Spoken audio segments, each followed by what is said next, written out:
नमस्कार और निवेश पाठशाला में आपका स्वागत है।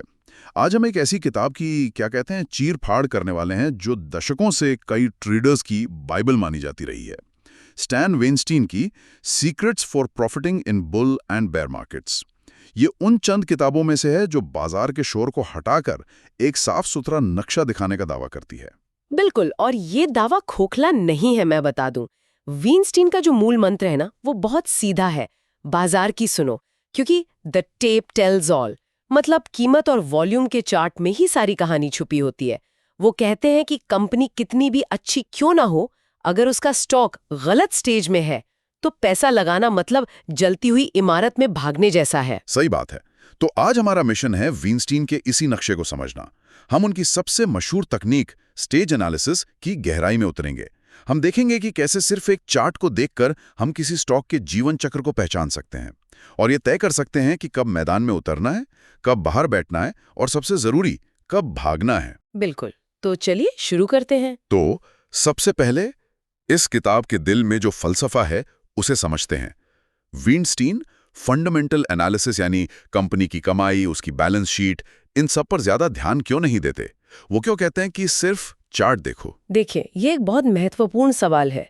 वीनस्टीन का मानना है कि आप और मैं, मतलब आम निवेशक, हम तक कंपनी की कोई भी खबर सबसे आखिर में पहुंचती है।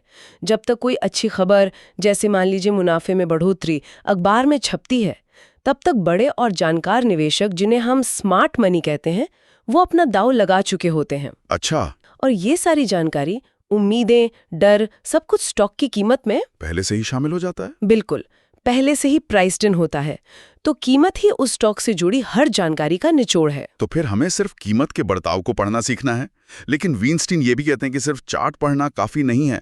सफल होने के लिए दो और चीजें चाहिए, अनुशासन और अपनी भावनाओं पर काबू। डर लगता है कि सब कुछ बेचकर निकल जाएं। बिल्कुल होता है। वीनस्टेन कहते हैं कि उनकी स्टेज एनालिसिस प्रणाली एक एक मैकेनिकल सिस्टम की तरह है। ये आपको भावनाओं से दूर रखती है और नियम आधारित फैसले लेने में मदद करती है। उनकी सबसे बड़ी सीख है कंसिस्टेंसी, मतलब निरंतरता। एक रणनीति चुने और उस पर टिके रहें। भावनाओं को समीकरण से हटाते ही तस्वीर साफ दिखने लगती है। हाँ, ठीक है। तो नींव तैयार है, भावनाओं को साइड में रखना है और चार्ट पर ध्यान देना है। अब आते हैं उस सिस्टम पर जिसने इस किताब को इतना मशहूर बनाया है, स्टॉक के 4 चरण। वीनस्टीन कहते हैं कि हर स्टॉक, हर कमोडिटी, यहां तक कि पूरा बाजार भी इन्हीं 4 चरणों से गुजरता है। ये समझना वाकई गेम चेंजर हो सकता है। हाँ, ये उनकी पूरी रणनीति का खुलासा है एक तरह से। चलिए एक एक करके इन्हें समझते हैं। पहला है स्टेज 1, बेसिंग एरिया यानी आधार क्षेत्र। इसे आप स्टॉक का हाइबरनेशन यानी शीत निद्रा का दौर समझ सकते हैं। स्टॉक सुस्त पड़ा रहता है, एक दायरे में ऊपर नीचे होता है। एक दायरे से आपका क्या मतलब है? मतलब कीमत एक फर्श और एक छत के बीच फंसी होती है। नीचे की कीमत को हम सपोर्ट कहते हैं, जहां से स्टॉक बार बार ऊपर उछलता है, और ऊपर की कीमत को रेजिस्टेंस कहते हैं, जिसे पार करना उसके लिए मुश्किल होता है। इस चरण में 30 हफ्ते की जो मूविंग एवरेज लाइन है, वो भी लगभग सपाट हो जाती है। ये वो समय है जब स्मार्ट मनी धीरे धीरे बिना किसी का ध्यान खींचे माल जमा कर रही होती है। इसे एक्यूमुलेशन कहते हैं। तो आम निवेशक के लिए ये समय खरीदने का नहीं है, बल्कि इंतजार करने और स्टॉक को अपनी वॉच लिस्ट में डालने का है। एक शिकारी की तरह सही मौके का इंतजार।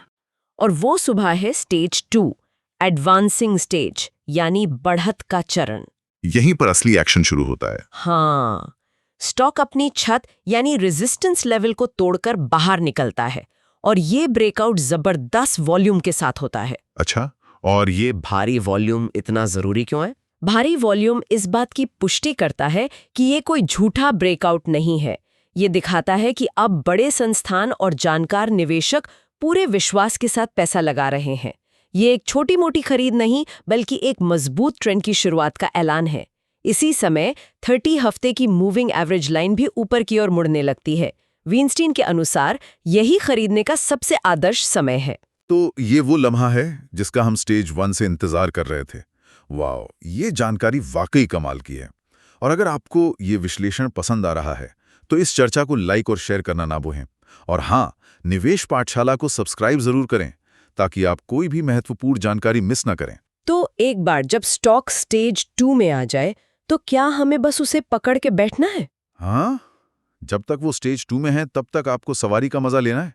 उतार चढ़ाव आएंगे, लेकिन जब तक वो अपनी 30 हफ्ते की मूविंग एवरेज से ऊपर है, ट्रेंड मजबूत है। पर स्टेज 2 हमेशा नहीं चलता, पार्टी कभी ना कभी खत्म होती है, और वो होती है स्टेज 3, टॉपिंग एरिया में, यानी शीर्ष क्षेत्र में। ओके। यहां तेजी अब थकने लगती है। स्टॉक में हलचल बहुत होती है, वॉल्यूम भी ज्यादा हो सकता है, लेकिन कीमत कोई नई ऊंचाई नहीं बना पाती। वो फिर से एक छत और फर्श के बीच फंस जाता है। ये तो स्टेज 1 जैसा ही लग रहा है, लेकिन ऊंचाई पर। बिल्कुल सही। लेकिन मनोविज्ञान बिल्कुल उल्टा है। स्टेज 1 में स्मार्ट मनी खरीद रही थी। यहाँ स्टेज 3 में वो अपना प्रॉफिट बुक करके धीरे धीरे निकल रही है। इसे डिस्ट्रीब्यूशन कहते हैं। और खरीद कौन रहा है? आम निवेशक, जो अखबारों में अच्छी खबरें पढ़कर और दोस्तों से सुनकर पार्टी में देर से शामिल हुए हैं। इस चरण में 30 हफ्ते की मूविंग एवरेज लाइन फिर से अपनी गति खोकर सपाट होने लगती है। ये खरीदने का नहीं बल्कि बेचने का संकेत है। ये बहुत दिलचस्प है। मतलब जब स्टॉक के बारे में हर कोई बात कर रहा हो और खबरें सबसे अच्छी हों, तब चार्ट हमें चेतावनी दे रहा होता है कि पार्टी खत्म होने वाली है। और इसके बाद आता है सबसे खतरनाक चरण। हाँ, स्टेज 4, डिक्लाइनिंग स्टेज, गिरावट का चरण। यह एक निवेशक के लिए सबसे दर्दनाक दौर होता है। स्टॉक अपने फर्श यानी सपोर्ट लेवल को तोड़कर नीचे गिरना शुरू कर देता है। 30 हफ्ते की मूविंग एवरेज लाइन का झुकाव अब साफ तौर पर नीचे की ओर हो जाता है। विंस्टन की सबसे सख्त हिदायत है, स्टेज 4 में स्टॉक को कभी भी नहीं खरीदना चाहिए। लेकिन लोग अक्सर यही गलती करते हैं, है ना? उन्हें लगता है कि जो स्टॉक 200 रुपए का था वो अब 100 रुपए में मिल रहा है, तो ये सस्ता हो गया। और यही सबसे बड़ा जाल है। वाइनस्टीन इसे सस्ता नहीं बल्कि कमजोर कहते हैं। स्टेज 4 में एक स्टॉक 100 रुपए से 50 रुपए और 50 से 10 रुपए तक भी जा सकता है। इस चरण में खरीदना एक गिरते हुए चाकू को पकड़ने की कोशिश करने जैसा है। आपका हाथ कटना लगभग तय है। तो ये 4 चरणों का चक्र एकदम साफ है। स्टेज 1 में देखो, स्टेज 2 में खरीदो, स्टेज 3 में बेचो और स्टेज 4 से दूर भागो। लेकिन इन चरणों को पहचानने के लिए वाइनस्टीन कुछ खास उपकरणों का इस्तेमाल करते हैं। सबसे पहले बात करते हैं 30 वीक मूविंग एवरेज की। ये सिर्फ एक लाइन है, पर ये इतनी शक्तिशाली क्यों है? इसे आप स्टॉक का लॉन्ग टर्म ट्रेंड दिखाने वाला एक कंपास समझ सकते हैं। ये पिछले 30 हफ्तों की औसत कीमत होती है। इसका काम रोज के छोटे मोटे उतार चढ़ाव, जिसे हम नॉइस कहते हैं, को फिल्टर करना है, ताकि हमें बड़ी तस्वीर यानी मुख्य ट्रेंड साफ दिखे। तो ये एक तरह का ट्रैफिक सिग्नल है। अगर कीमत 30 हफ्ते की मूविंग एवरेज से ऊपर है और एवरेज खुद ऊपर जा रहा है, तो ये ग्रीन लाइट है। अगर कीमत नीचे है और एवरेज नीचे जा रहा है, तो ये रेड लाइट है। क्या खूब एनालॉजी है, बिल्कुल यही बात है। और विंस्टीन का एक सुनहरा नियम है जो हर निवेशक को अपनी डेस्क पर लिखकर रख लेना चाहिए। किसी भी स्टॉक को तब तक ना खरीदे जब तक वो अपनी गिरती हुई 30 हफ्ते की MA लाइन से नीचे हो। सिर्फ ये एक नियम आपको 90% बड़े नुकसानों से बचा सकता है। ये एक जबरदस्त सेफ्टी फिल्टर है। अब दूसरे टूल पर आते हैं, रिलेटिव स्ट्रेंथ या RS। ये क्या भला है? हाँ, रिलेटिव स्ट्रेंथ ये मापता है कि कोई स्टॉक पूरे बाजार जैसे निफ्टी 50 की तुलना में कितना मजबूत या कमजोर है। हम सिर्फ अच्छे स्टॉक नहीं ढूंढ रहे, हम बाजार के लीडर्स ढूंढ रहे हैं। इसे एक उदाहरण से समझाइए। जरूर। मान लीजिए बाजार यानी निफ्टी 10% गिरता है, लेकिन आपका स्टॉक सिर्फ 2% गिरता है। इसका मतलब है कि जब बिकवाली का जबरदस्त दबाव था, तब भी लोग स्टॉक को बेचने को तैयार नहीं थे। इसकी रिलेटिव स्ट्रेंथ मजबूत है। ये उन घोड़ों की तरह है जो रेस शुरू होने से पहले ही सबसे ज्यादा ताकतवर दिखते हैं। विंस्टीन कहते हैं कि हमें हमेशा उन्हीं स्टॉक्स को खरीदना चाहिए जिनकी RS मजबूत हो और बढ़ रही हो, खासकर जब वो स्टेज 2 में प्रवेश कर रहे हों। तो हमें ऐसा स्टॉक चाहिए जो न सिर्फ खुद अच्छा कर रहा हो, बल्कि अपने साथियों से भी बेहतर कर रहा हो। अब बात करते हैं उन चीजों की जो हमें नहीं करनी है। विंस्टीन के कुछ डोंट कमांडमेंट्स यानी न करने वाले नियम भी हैं। अक्सर हम जो नहीं करते वही हमें बचाता है। हाँ, और ये नियम बहुत सीधे और स्पष्ट है। पहला और सबसे महत्वपूर्ण, जब बाजार का ओवरऑल ट्रेंड मंदी का हो तब खरीदारी ना करें। यानी अगर पूरा बाजार ही स्टेज 4 में है तो आप कितने भी अच्छे स्टॉक ढूंढ लें, ज्यादातर नीचे ही जाएंगे। बाजार की लहर के खिलाफ तैरना बहुत मुश्किल है। मतलब पहले जंगल का मौसम देखो, फिर किसी खास पेड़ पर चढ़ने की सोचो। दूसरा नियम क्या है? दूसरा, ऐसे स्टॉक को न खरीदें जो एक कमजोर इंडस्ट्री ग्रुप का हिस्सा हो। अगर पूरा ऑटो सेक्टर कमजोर है तो अकेले किसी ऑटो स्टॉक के बहुत अच्छा प्रदर्शन करने की संभावना कम होती है। हमें मजबूत सेक्टर के मजबूत स्टॉक चाहिए। ये तो बहुत तार्किक बात है। और तीसरा नियम, वो सीधे हमारे मूविंग एवरेज से जुड़ा है ना? हाँ, तीसरा नियम है, कभी भी कोई स्टॉक उसकी 30 हफ्ते की एमए लाइन से नीचे ना खरीदें। यह सुनने में बहुत सरल लगता है, लेकिन लोग अक्सर गिरते हुए स्टॉक को सस्ता समझकर खरीद लेते हैं।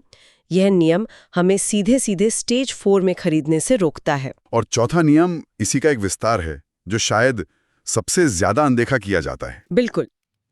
चौथा नियम है, अगर स्टॉक की 30 हफ्ते की एमए लाइन खुद नीचे की ओर जा रही हो तो उसे बिल्कुल ना खरीदें, भले ही कीमत उस लाइन से थोड़ा ऊपर क्यों ना चली गई हो।